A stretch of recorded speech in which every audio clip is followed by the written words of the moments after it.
everybody. Are you listening? We are here with two ballers themselves, Jordan Lenard and Trevor Jasinsky, two definitely solid buddies here growing up. These guys definitely have some X and O knowledge. Our good co-host, Christian Gamilian, is actually out this week.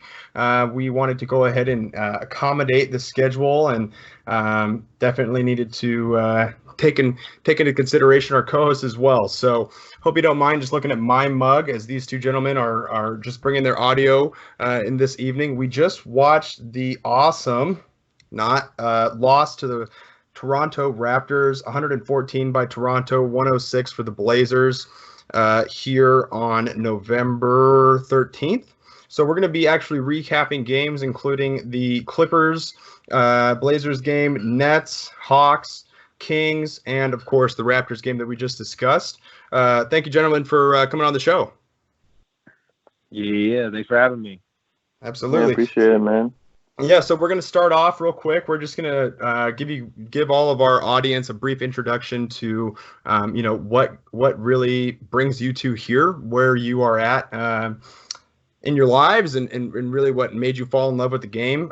Jordan, if you don't mind, just giving a little bit of a brief introduction, man, of how you fell in love with basketball and the Trailblazers in general, and then we'll move along and hear a little bit about Trevor as well. Yeah, man. So I mean, I've been playing basketball since I was second, third grade.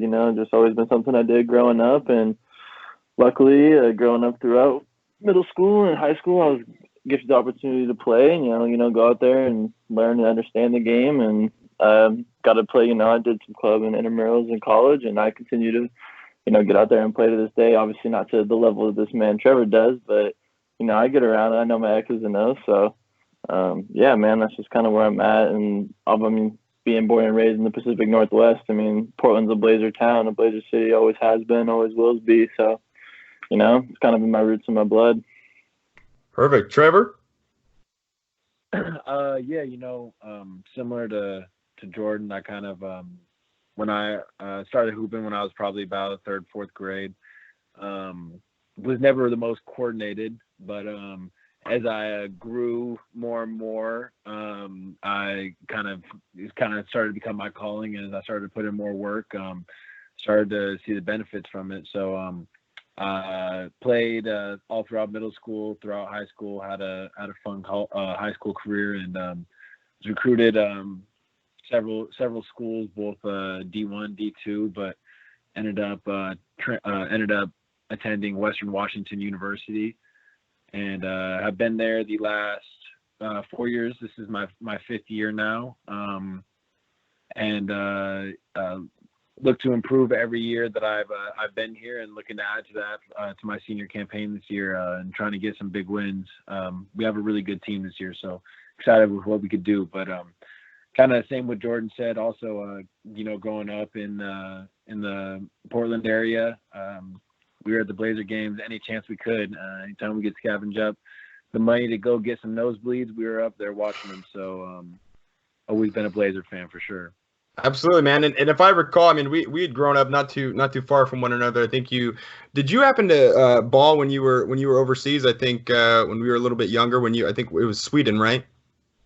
Yeah, it was actually Switzerland. When I was in sixth grade, my family moved to Geneva, Switzerland, and actually had a very unique opportunity. That was really where I was starting to love and fall in love with the game of basketball, and had some funny experiences, some great coaches over there, but the native language is French. So, the coach would start yelling in French, and I would look over to one of my friends that spoke English. I'd be like, yo, what's he saying? He said, dude, just get on the line.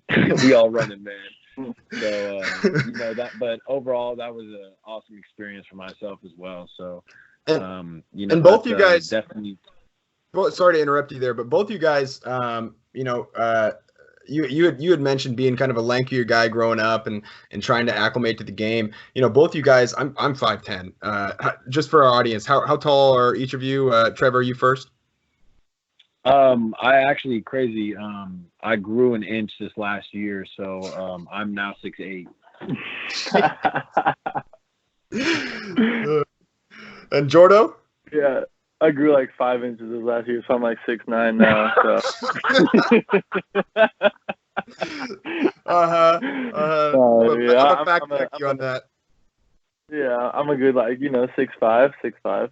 Yeah. So I mean that's got to be difficult in terms of being a younger player and trying to find your position in the game and really trying to maneuver in between positions. I mean, did you two ever see any really stark contrast season to season and where you ended up or where coaches found you to be most valuable? I'll go first on that one. I don't know. I can probably speak for Trevor a little bit on this too. I was kind of blessed. I mean, throughout middle school, I was never like the tallest guy on the team. I was kind of like a little bit shorter, and then even my freshman year and into my sophomore year, I wasn't like that tall. I was like 6'1", 6'2", which let me work on my handles and my outside game and my shooting. And then like I hit that burst where I like went up to like 6'5", and that like getting prepared before that, where I was getting jump shots up and ball handling really helped me just kind of like excel to the next level to where I could shoot outside, but also go inside and rebound and do all that stuff with my size. And that was honestly one of the harder parts of growing, is learning how to play inside, because there's a lot of technique down there that you don't learn when you're playing outside so much. So kind of just like being blessed with being a little bit smaller and then growing really helped me complete the whole package of my game. Well, most definitely, yeah. I could definitely add on to that as well. I mean, when I was going in my freshman year, I was 6'5", but I had an injury that kept me out my whole freshman year. So by the time I was on the floor in high school, I was close to about 6'6", and while I was injured, while I was out, I just really worked on my jump shot and kind of developed a good 3-point shot. So. And then I had my sophomore year of high school, I had a 24-inch vert. And then by the time I was a junior in high school, I had a 36-inch vert. Okay. So just getting that kind of like maturing into my body and having my athleticism start to come definitely helped my game as well. But, just having that baseline shot and then working on the handles, because, as you move up each level, you move up in positions as well.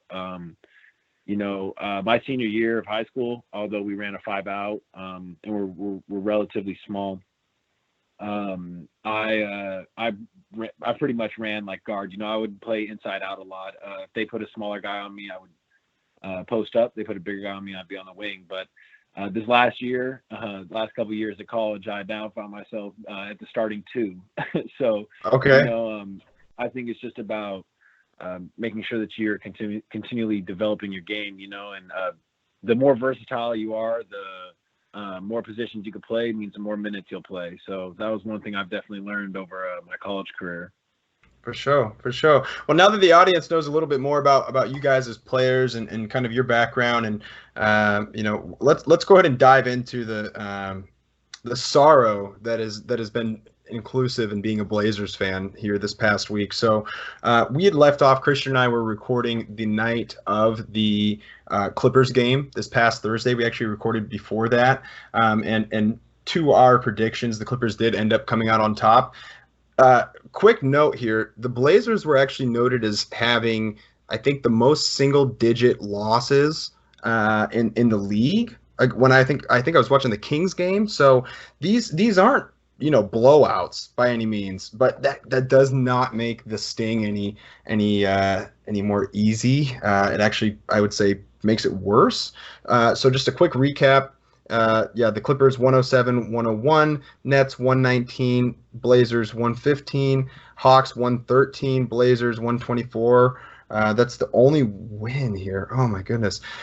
Blazers 99, Kings 107, and I believe I wish I had the exact metric here, but that Blazers 99-point game was one of the first games in a while where the Blazers hadn't cracked that 100-point mark. And then obviously this evening's game against the Raptors, losing 114-106. So, just a brief overview. What have you two really been seeing from a basketball player's standpoint? Schematically, what is not working? Is it just injuries? Is it I'm kind of halfway in, halfway out on the Stotts hating system trend right now myself. What's going wrong? Jordan, curious to hear your opinion.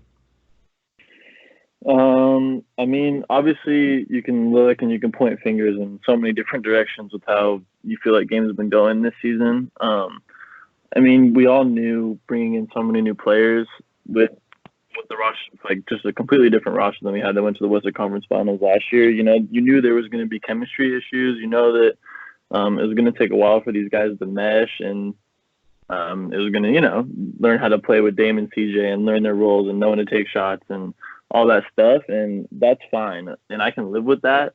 But when you know things aren't going well, and what I've seen from a basketball standpoint, I mean, obviously there's small X's and O's, but right now I think it's more of just a will on defense and a fight. When things aren't going your way, it just seems like players start to drop their heads and just look at Dame and look at CJ, and they're like, what are you going to do? Are you going to help us? When, I mean, seeing it last year, you know, the team, everyone was trying to step up every game. Mo Harkless would make plays, and Aminu was making plays, and this year we just don't have those guys off the bench making plays. I like what Simons has been doing. You know, he's going to be a really good player. His upside is crazy. I mean, the way that he can get to the rack and shoot. But I think there's a lot of small things that can be fixed, but it's going to take a lot more heart from this team to turn it around than anything else. Trevor? Yeah, no, I agree with a lot of the things that Jordan was saying. I think, you know, I also agree with what he said. I'm not sure as much as it's a bunch of X and O's. Because I've always thought that Stotts has been a good coach and has gotten, you know, Dame and CJ good looks, and I think that they're still getting good looks. There's a couple games when they're missing shots that they normally make, you know, and that's going to happen. You know, all good players go through slumps at some point, but I would say that the things that they're not doing well right now are just the little things. You know, and you're not going to win a lot of basketball games. You're not doing the little things right. That's just like, you know, loose balls and kind of touch on what Jordan was saying too. Like it's the energy. We just had a game on Tuesday, yesterday actually, against a good team in our region, Cal Poly Pomona, but we kind of just at the beginning of the game just did not have any energy, and it wasn't like we were getting good looks, we were running our stuff, we just didn't have energy on defense, and we ended up getting ran out the gym like by a team that shouldn't have done it, you know. And I feel like I'm just seeing a lot of that with the Blazers, as in they're just, and like they're not they're relying too much on Dame and CJ to do all the workload. I mean, Rodney Hood had a good game tonight, which was good to see, but people down the stretch need to be able to be willing to make plays as well, you know. Yeah, absolutely. And you know, to each of your points, I think I saw a tweet from Pinwheel Empire earlier this evening, and they had said, you know, regardless of the woes that they've experienced this year, even last year with the team that we had, it wasn't too often that we saw Dame and CJ collectively have off nights, and then, you know, games really ended up in our favor. And looking at the box score right now, CJ, you know, he did all right. He went 8 for 18, and then he went 3 for 7 behind the arc for 19 points. So he had some good possessions in there. But then Dame had 9 points on the evening. He went 2 for 12. So obviously, I don't know how purposeful his his attack was this evening in scoring. I came a little bit too late to the game and heard Holton and Jordan Kent kind of talking about how the Raptors were doing some different things defensively and schematically against Dame. Did either of you happen to notice that, or maybe potentially able to decipher, if at all, what the Raptors were doing differently with Dame tonight versus other teams? I actually wasn't able to tap into the game until the fourth quarter, but when I turned it on and was able to start watching, like CJ did have a solid game, but he didn't take over, like really get his points until the fourth quarter either, and I think that's like another issue that the Blazers are having is that you know, at the beginning of games you dig yourself a hole, like battling back, it takes a lot out of a team. That takes like a specific type of team. And last year, I would say that the Blazers, no doubt, undoubtedly had that kind of team that was able to really dig down and like gut out those wins, like even after you're going down by 10, like in the first half, or and even in the third quarter. Like I know we talked about the third quarter is not like a good one for them, but they were really able to gut out those wins still. And like so far in the early season, it's almost like they don't have that same vibe to them, like it's like almost the old Blazer fans. Like I remember seasons where like they would be down by 10. You just had no hope that they were going to come back and win. But last year it was different. Like you always felt like they had a chance. Did you happen to notice anything in the first three quarters, Jordan? Yeah, I mean, I turned it on right in the first quarter, and I mean they're running the playoff Dame defense. You trap him every single time. You don't let him get a look at the rim. You don't let him beat you. You make other players on your team beat you. And I mean, Rodney Hood was doing it for the first 2.5 quarters, and once he started missing shots and they started figuring it out and they started making other players beat him. I mean, you look down the line, Bazemore, they made 2 of 8 from 3. Berzonia, 1 of 3. I mean, Anthony had some big shots, but it's going to take more than that. I mean, Dame, he had 9 points, but he had 10 assists. So it's not like he's like not getting out of this. He's getting his teammates shots, but they're just not falling, or we're not.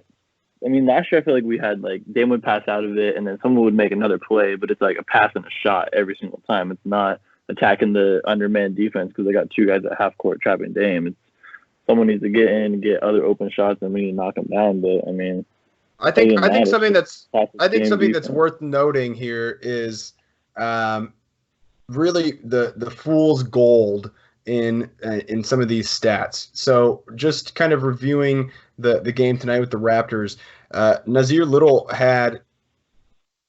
he went 3 for 10, and then he went 1 for 5 behind the arc.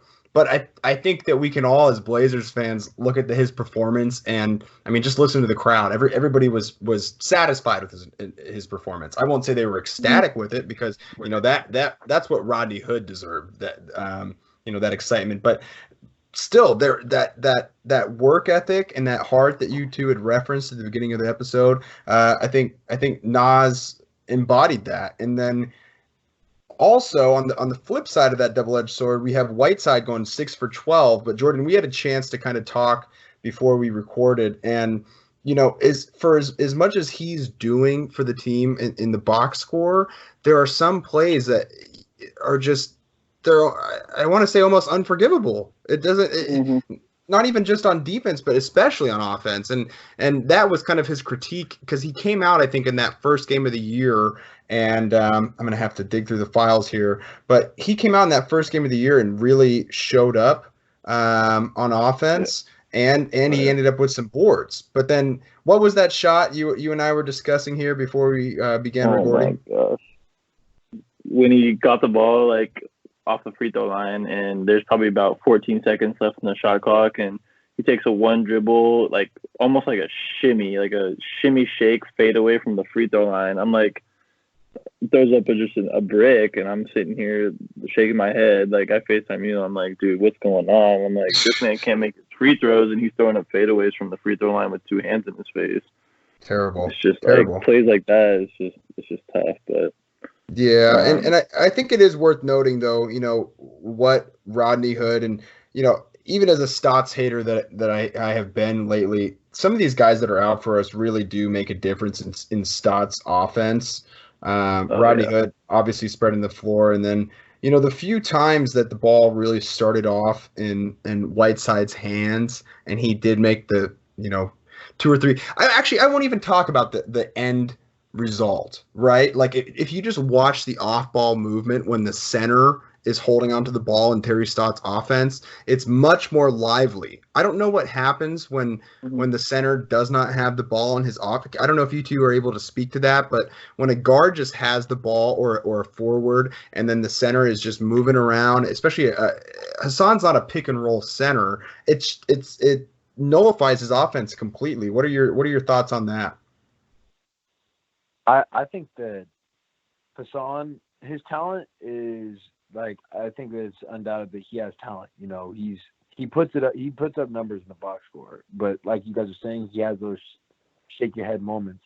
And I think what's tough is that he doesn't fit Stotts' system as a center. Nurk is like the mold, what you need, because the ball, like there's a lot of off-ball screens and there's a lot of people that are running off of those, and they like to enter the ball to a high post to the centers. They used to do that with Nurk all the time. And I think that having a guy like Whiteside, who, as well as he does in the box score some nights, he's not a very high IQ basketball player, especially when you compare him to Nurk. And I think that that's one thing that's like largely limiting the Blazers' offense with Stotts, because they rely, and Collins could fit that role too. He's young, but Collins was doing similar things like that, because I believe Collins is a high IQ player too, and he can space the floor. So both those things are definitely hurting, I think. Yeah. And Yeah, real quick question. Oh, Jordan, you said you wanted to add to that? Oh, I was just gonna add something real quick about Collins. I was talking with, again, one of my roommates, and I was like, dude, like at the beginning of the season, like Collins was probably, I mean, other than Dame, the worst player that could have got hurt, because he was going to be the pick and roll player with Dame. He was going to be playing a ton of minutes, getting really good. And then Nurk was going to come back, and we're going to have this Nurk or Collins being able to set on-ball screens for Dame and CJ, both who can make off the pick and roll, both who can shoot outside, who can just add so much more offensive threat and just open it up for everyone else. And Collins going down is it's a heartbreaker. But yeah, go ahead. Well, gentlemen, we do have the Spurs coming up here on the 16th. ESPN is predicting a 49.1% chance win for Portland and a 50.9% for San Antonio. So statistically, a pretty even matchup. Both franchises, not off to the start that they had imagined this year. What are you looking for in that game? And what do you think are going to be some of the, as Lamar Hurd and Kevin Calabro like to say, keys to the game there against the Spurs? You want me to you can go ahead, Joe. I mean, I think that a big key is, this year, just the way how things are going, I think that it's vital to get both McCollum and Lillard involved in the game, and getting good looks. So I would say definitely like a key to the game for me would be to get McCollum going early. Lillard has had, tonight was an exception where he had a tough time, but he's always ready for the fourth quarter. And I think that a lot of his game is getting people involved. Is getting people involved in the first quarter. He really looks to pass and to get all of his teammates involved. And I think that getting McCollum going early will definitely help out the Blazers' chances, and both of them having a big night.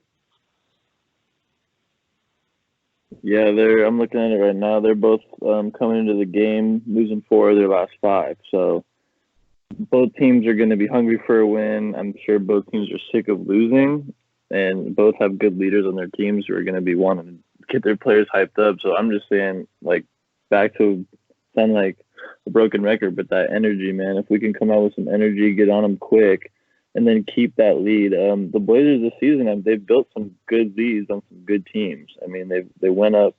They were up on the Raptors for a little while today. They went up on the Sixers. They were up on the 76ers for a while. They're up on the Nets for a while too. And we get up by like 10 or 12, and then the bench comes in, and and other things happen. And every team seems to work their way back in, take the lead, and then it seems like we can never get that lead back. So yeah. I mean, I'd say the energy and then keeping it going, just full 48 minutes, just play a full 48 minutes. I don't think we've done that once this season yet. Yeah. Well, I mean, so one last point that I'll make, looking forward to that San Antonio game, before I dive into some more personal and lighthearted questions for each of you, is, looking at points per game, it's 112 for each of them. Points against, 113 for Portland, 112 San Antonio. Field goal percentage identical. Rebounds per game, nearly identical. But assist, Portland's got about 17 per game. San Antonio's got 24. Now that's a pop offense, so you got to take that with a grain of salt. But there was a graphic that Christian and I have discussed as of late it was spot up efficiency versus spot up attempts, and the Blazers were like in the lower left corner of this graph, so very little chances for, and that's going to change after tonight, especially with the way that Rodney played off the ball and hitting some of those shots. But the Blazers have played a lot of ISO this year. A lot of guys getting stuck with cement shoes off the ball. But I think one of the bigger discrepancies in this coming game is going to really be how well the Blazers move the ball. Any last words for what we are looking for in the coming weeks' games besides the San Antonio Spurs? Let me go ahead and tell you each what we have to look forward to. Yeah, so we got. I got it pulled up right too. So it's San Antonio on Saturday, Houston on Monday, New Orleans on Tuesday, and then we'll have another episode by the time that they play Milwaukee on the 21st. But I believe that so we got three games on the road, man. 6 on the road to start. 6 on the road. Oh man. That's terrible. That's terrible. Yeah. I mean, at least you got Cleveland and Chicago to look forward to, but I mean, these next couple games, Brandon Ingram's no joke. No, he's play hard. For sure. And how do you? Real quick, I keep saying one last thing, but I do want to hear what do you each think? We'll start with Trevor. What do you think about the Rockets this year so far? They've surprised me, if I'm being honest. I'm not sure if I was a believer that the Russell Westbrook and Harden duo could win a lot of games. I mean, I actually that's a lie. I did think that they'd be able to win a lot of games, but I'm just not. I don't think you'll ever be able to convince me that brand of basketball could win a championship. I think that. You're going to win games, and they'll win games in the playoffs too. But that kind of offense just can wear a player down. Like you were asking so much out of Harden and Westbrook, but I will say though, adding Westbrook, they were asking Harden to do all of it last year, and now this year with having Westbrook, it will give him several breaks and let Westbrook go and do his thing. So. I am pretty excited to see what they can do. I think that it's definitely going to win them a lot of games this year. I think that they're false hope. If you look at their schedule, they have one significant win, and that was tonight against the Clippers.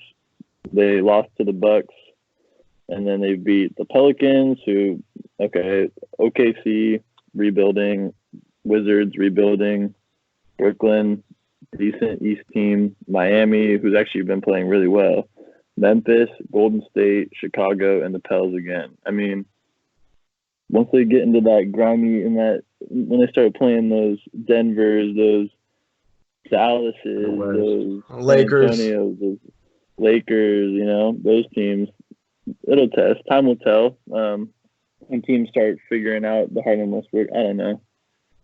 They'll be good. They'll win a lot of games. They'll make the playoffs, but like Trevor said, they won't compete for a championship. Yeah. All right. Well, just to wrap up the episode, Jordan will stay with you here to start. We have a couple questions that we'd like to ask all of our guests. The first is going to be your favorite non-All-Star Blazer of all time, and then the second is going to be your favorite game that you've attended, favorite Blazers game you've attended. Definitely. So for my first one, for my favorite non-All-Star Blazer ever, I'm going to have to go with my man Wesley Matthews, the Deuce. He was one of my favorite players. He always played. Even if he was hurt, he was in the game. He played so hard, and he was part of that team who, I mean, realistically, since I've been like a Blazer fan, he was part of the first team that was like in the playoffs, and I was like, around enough and going to the games and all that. I mean, I have his jersey. Just the way that he played, he's a sniper, just everything that he did on the court, and him in LA and B-Roy. And played with a lot of heart. That man played with a lot of heart. Yeah, he did. How about your favorite game that you attended? That's going to have to be Game 4 of the first round of playoffs where Brandon Roy led hit a 19-point fourth quarter, and they came back from, I think they were down like 19. Might even have more than 23-point fourth quarter. They were down about 19. He led them back, and this is B-Roy post-knees. This is the B-Roy who came back after the knees, and, man, I love B-Roy, but yeah, that game was absolutely crazy. We were down 2-1, would have went down 3-1, and he came in and led us back. And that was, until the fourth quarter, was the worst game I'd ever been to because we had scored like 62 points through 3 quarters or something like that. And I'm sitting here just like, man. And then, yeah, that's probably my favorite game. The energy after in the hallways. I mean, I know you guys have all been to those games, but after a big win, it's so fun. All the way till you get to your car, you're just sitting there, heart beating, just feeling the vibe. It's awesome. Everybody's screaming. All right, well, Trevor, who is your favorite non-All-Star Blazer of all time and your favorite game that you had attended? Cool. Favorite non-All-Star Blazer of all time. You know, I'm gonna throw it back for y'all. It's got to be Rudy Fernandez for me, man. Rudy. He was a classic, man. I mean, just so much. He was just fun to watch, though. You know, he actually had a ton of bounce. Like, people didn't realize, like, the man actually could jump insane.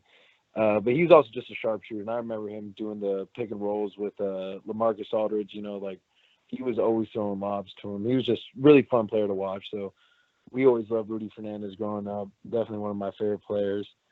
And then my favorite game,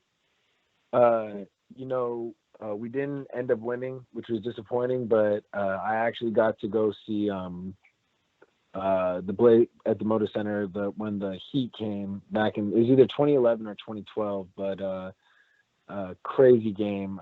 I got to see LeBron threw down just an absurd alley-oop from Dwayne Wade, and it just reminds me of just some of the best. Like that Heat team was damn fun to watch, man. So that was a really fun game to go to, no doubt. Absolutely. Yeah, and as much as I'd like to sit back and coach from the couch and say, LeBron's definitely lost that Miami step. He had career stats in Cleveland following Miami that had clearly surpassed his Miami numbers, but I still to this day reserve that Miami LeBron, in my opinion, was probably the best I'd seen him perform. And best is a very subjective term because his game's very different. He's really tooled up as a post offensive player. He's really became a better shooter. But just in terms of sheer athleticism, I'm gonna drive to the basket, and there's nothing you can do about it. He was unstoppable, man. So yeah, I really like both those answers, and it's been great having you each on. It's a pretty late evening to our audience, so we appreciate you both joining us. And as always, go ahead and like and subscribe at Peeps and Plaid, and follow us on Instagram, Twitter, and as of late, we've had our man Anthony Machoni with the tunes. So check it out, and thank you again, gentlemen, for joining us. Appreciate you. Thank you for having me, man.